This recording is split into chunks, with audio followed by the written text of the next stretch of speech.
Hey, it's T. Um, Today's the 18th of June 2020. Um, I wanted to just talk a little bit about the toughest days. Someone told me that my voice is a good voice to fall asleep to. So, if you have insomnia, hopefully this will be some kind of relief for you. But the tough days, the days when it's hardest to justify not doing something stupid.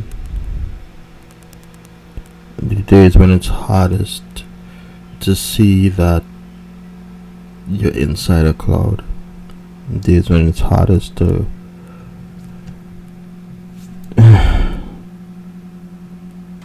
know that there's so much more out there.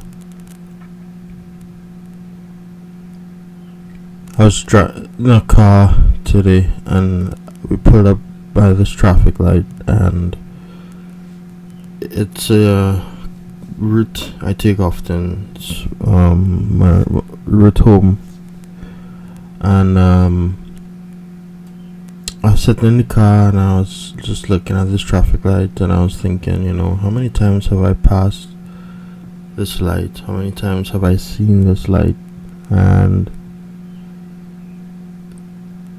do I want to see it again, or anymore? Now, the traffic light obviously is just symbolic, but that kind of thought process is dangerous if you feed it. Because the answer to the question at the time when I asked was no. I didn't, need to see it anymore. I didn't want to see it anymore. There was just it felt as though there was just nothing else for me anymore. And that's clouded judgment. That's a confused mind. That's the lie posing as truth.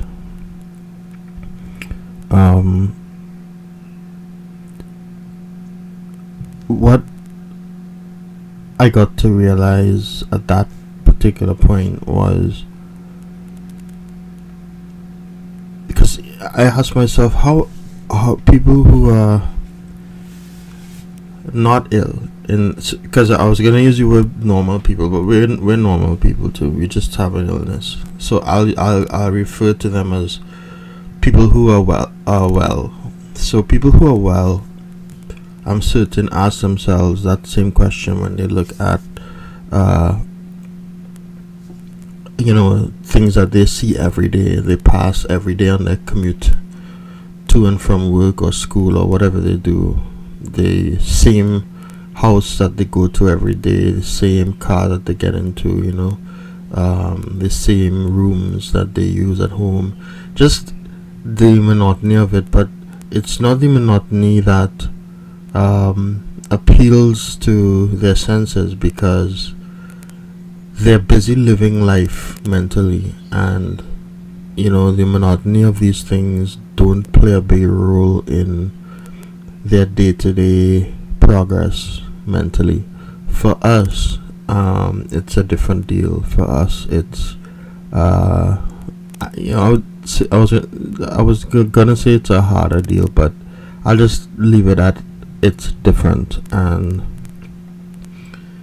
I can understand why. I hear me well, and I use words carefully, very carefully.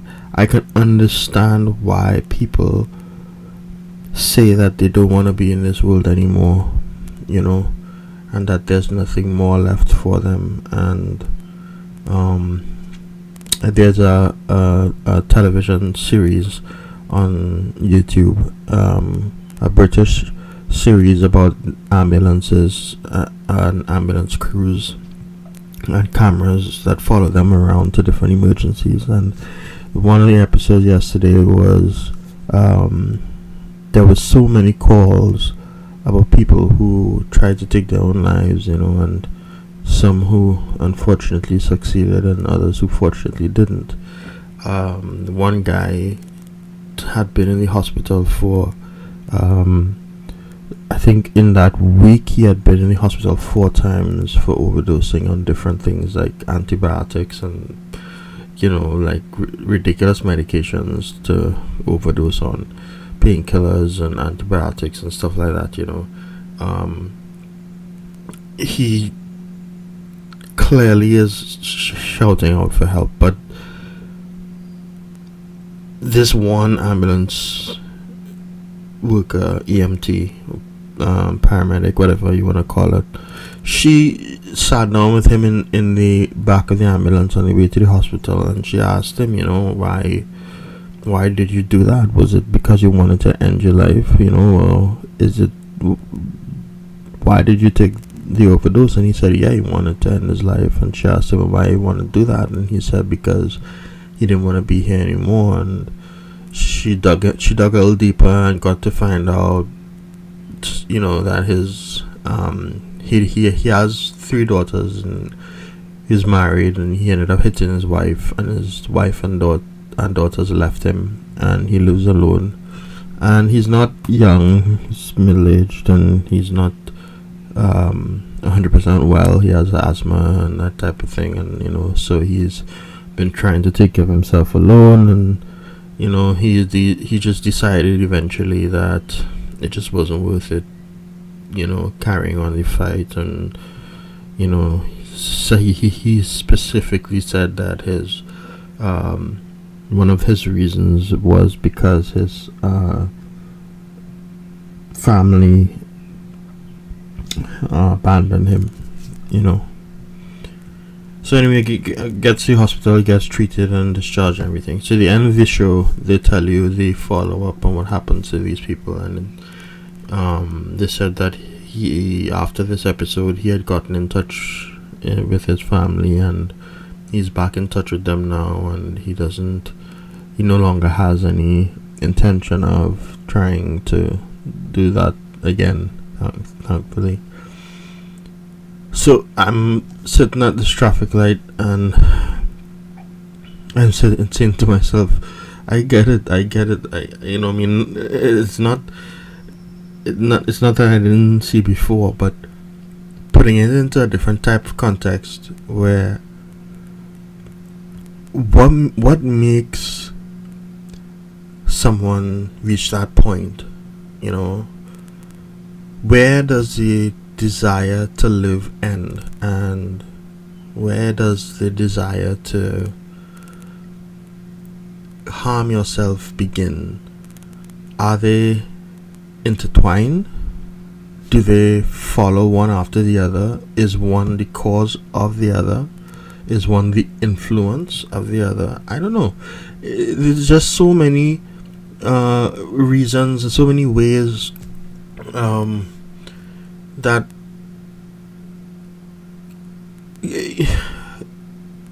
there's just so many options for that answer. And my assessment at that point in time at the traffic light was, if I'm alive, I'm gonna be passing this traffic light again, maybe 100 times or however many times, and nothing's gonna change. And it drew all of my energy out, and my mental energy and my physical energy as a result, and it just sank, and that book that I'm reading, Psycho-Cybernetics, it's helping in a certain way, because there's a philosophy that it helps promote, where you have to, in order to overcome challenges of almost any kind, you have to put your body and therefore your mind into a relaxed state and operate from that state, um and I decided to do that and just say, what, I'm just sitting on in this car, I'm not doing anything else, I'm just here, I'm just taking breaths, my heart is beating, I'm just looking around and seeing things, hearing things, and I just put myself in that relaxed state. And then it occurred to me the reason why people who are well are able to pass that same traffic light every day and not get challenged by the notions that I mentioned. And the reason is because when you're unwell, looking at that same traffic light to me is like looking at a printout of the traffic light. Like you take a picture of it and there's there's a printout of the, bring this a little bit more, it's like having a just a flat image of it, and there's no dimension to it, there's no substance to it, there's nothing behind it. It's just a thing, and it's there, and it holds no meaning. But that thought process happens, I believe, because your mind is reaching out so far to find a meaning behind even something so simple, and this is based on the state of mind that you have right now. That it sees that traffic light and that situation one-dimensionally, and when that one dimension isn't important anymore, then nothing is, right? You reach a point where a point of saturation which is very low, and then nothing seems important. And that's why I said I understand why people can do that.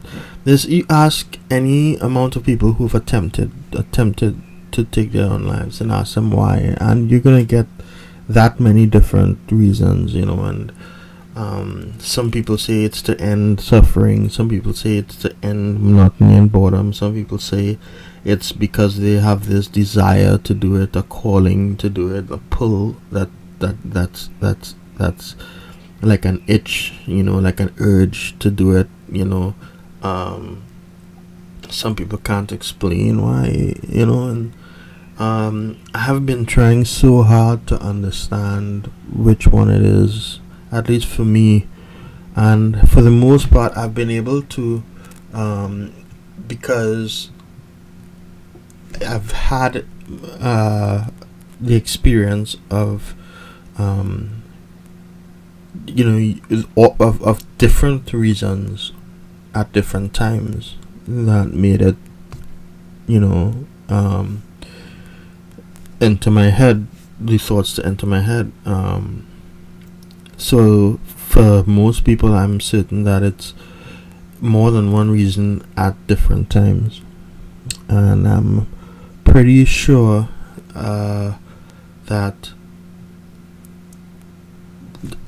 people who are well, don't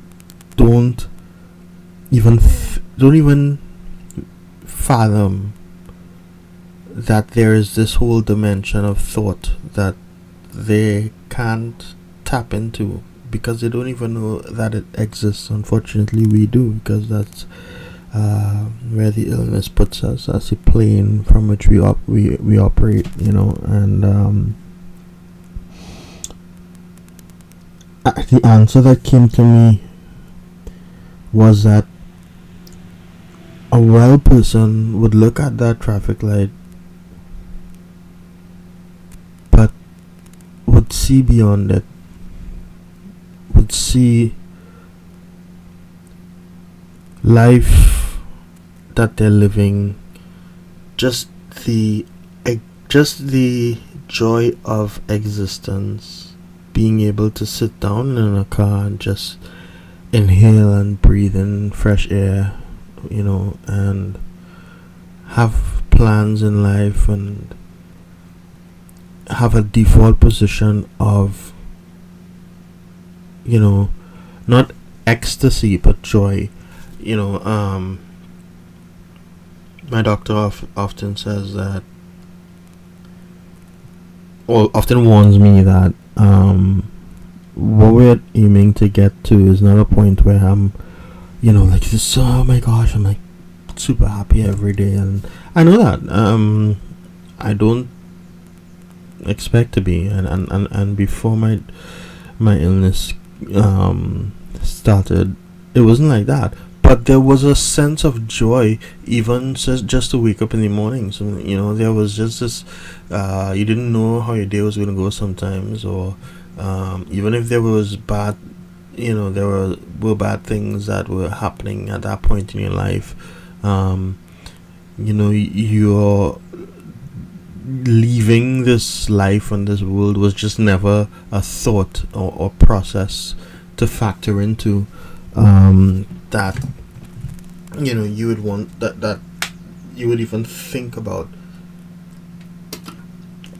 And what you just make your mission to be is to get through the day and to overcome the issue that you have. For us, the day is the issue that we have. Getting through the day is something that we have to often convince ourselves that we need to do.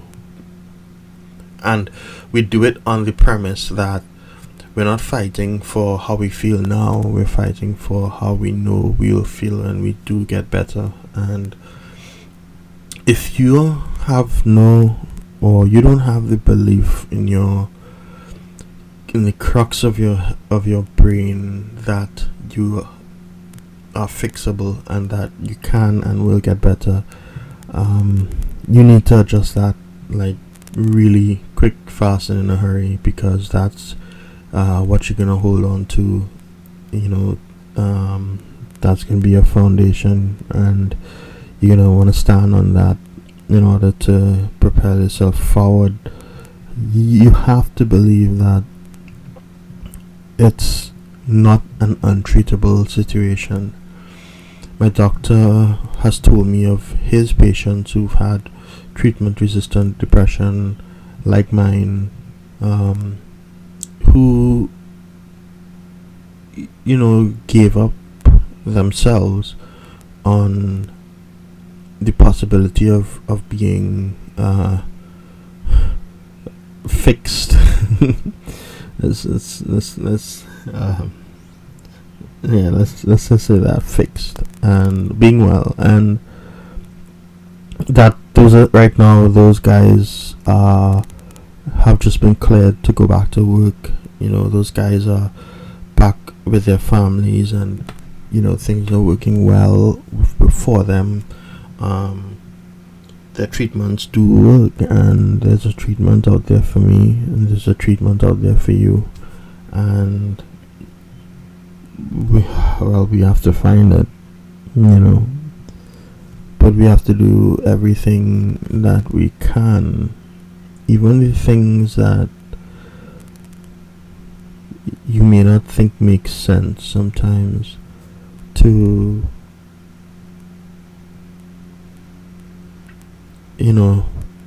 make the effort.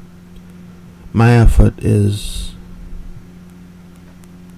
more than one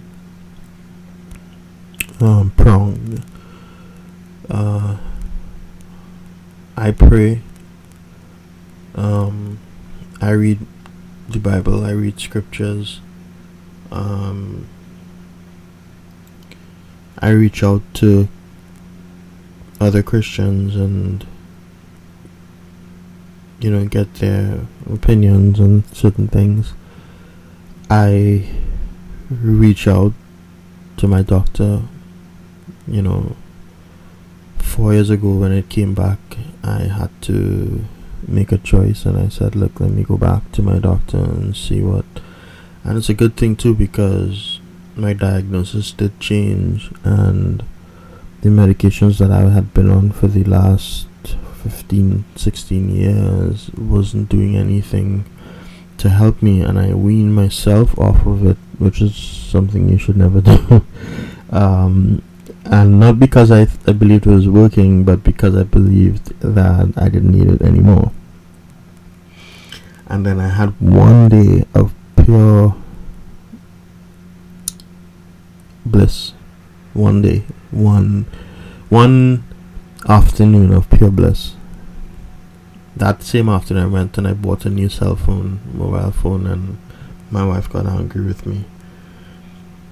But then after that, everything just kept going downhill, and I just thought, no, I'm beating this thing. I just need to get over this hurdle. And I remember talking to my late dad about it, and telling him I'm not depressed. I'm just waiting for the medications and stuff to get out of my system and for my brain to normalize, until it got to the point where I went into a pharmacy and I saw an acquaintance I knew, and my background is in IT, so he knew that, so he asked me to come over by him to fix his computer, which was literally 2 minutes away, around the corner. And I told him yes, I would. I'd come check him. And then when he left in the cashier's line, I found myself standing up in the line, with tears in my eyes, crying in public for no reason. But obviously there's a reason. So that afternoon I said no. I acknowledge that I need some help. I think the Lord is telling me that I need some help. So I went home. I went by my aunt's, and I called the doctor to see if he was still in business, because I hadn't seen him for years.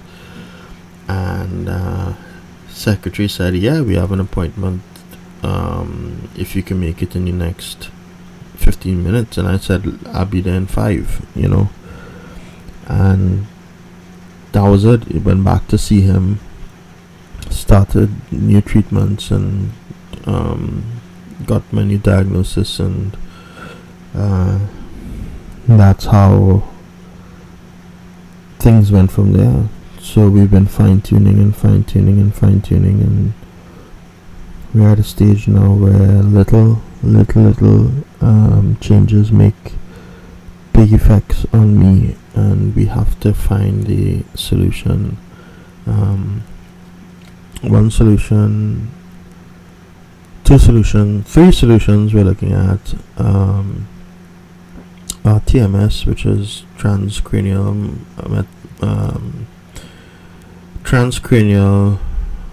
magnetic stimulation, which apparently is seeing quite a bit of success for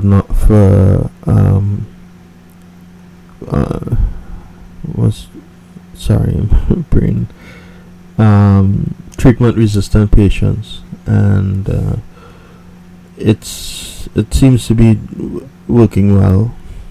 So that's one. Second one is ketamine treatment, and the third one is to do electroconvulsive therapy again. To be frank, whichever one, it really doesn't bother me. I hope not to have to do the TMS, because then I have to go to Florida for that, and I don't want to travel anytime soon, to be honest. And if I do, I'd want my wife to be there, and I don't know if she'll be able to get that time off from work. So that's the one that I'm least hoping for, but the one that I think might be the most effective. It's hard to make a balance there. But these days are the toughest days. Convincing yourself, reminding and convincing yourself that there's a reason and that there is something behind the one-dimensional picture. When you find yourself at that traffic light, when you find yourself at that stop sign, and you look at it and you think, what is there for me here in this life? Know that there is a feeling called unbridled joy, and there is a feeling called unimaginable bliss, and those are things that people experience in this life. So it's real and it's there, and it's not inaccessible to us. We just have to find our way to it. And it's not an everyday type of feeling, but feeling great and having great days it's are everyday feelings. And those kinds of, I'm happy to be awake, happy to be alive, happy for what I have, feelings are the normal things that we are chasing. So this is a long video. I just wanted to talk about it off the top of my head, because today is one of those days for me. It is super challenging, and I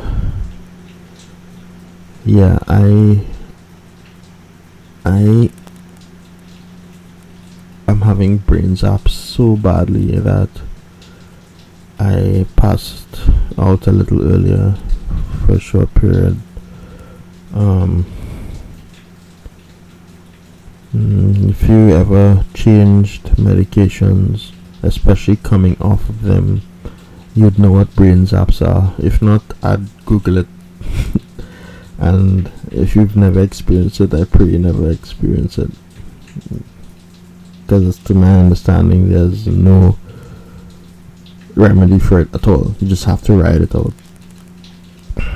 And they can be pretty brutal. They can be really brutal, especially if you're coming off of certain drugs, like Cymbalta is one of them. Not Pristique, there's another one that's notoriously brutal. But I'm coming off of Cymbalta now, so I anticipate that would happen. I'm coming off of more than one tablet, but that I know for sure Cymbalta is causing causing this particular set of brain zaps. So thanks for sharing this time with me. Do reach out, comment, subscribe. I don't. If you wanna reach out to me, I mean, I'm not a counselor or anything, obviously, and I'm not offering counseling services or anything. I'm saying I can talk to people who share in the same thing, and we can talk to each other. If you wanna email me, I guess, just see my address is christianwithdepression@gmail.com. And you can email me there.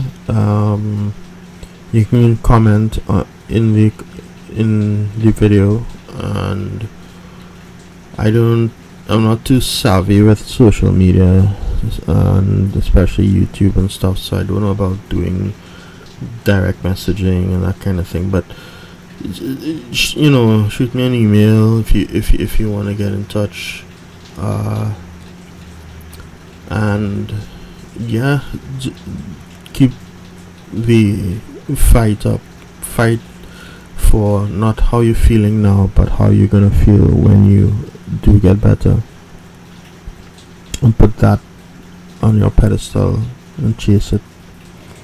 So for those of you who want to stick around, now that I'm gonna pray quickly. welcome. If you wanna leave now, no problem. But I'm just gonna talk to the Lord quickly here and say, God our Father, thank you for another day to make another video, another day to be alive and to have Jesus Christ in my life to direct my path and my ways. And I know that He speaks to me. I pray that I hear and understand what He wants me to do, what He wants me to hear, what He wants me to say. And I pray that you will help me to overcome this illness sooner than later, as I also pray for all those who are suffering from similar illnesses and who are looking for a way out. And if they are interested and they're looking for everlasting life beyond here, that they would seek out Christ and that they would find Him, and that they would knock on he would knock on their heart's door, and that they will answer. So thank you, Father, and I ask these favors and I give you praise and thanks in the worthy name of your dearly beloved Son, our blessed Lord and our Savior Jesus Christ, now and forever. Amen. Okay, so that's it, guys. We will talk soon.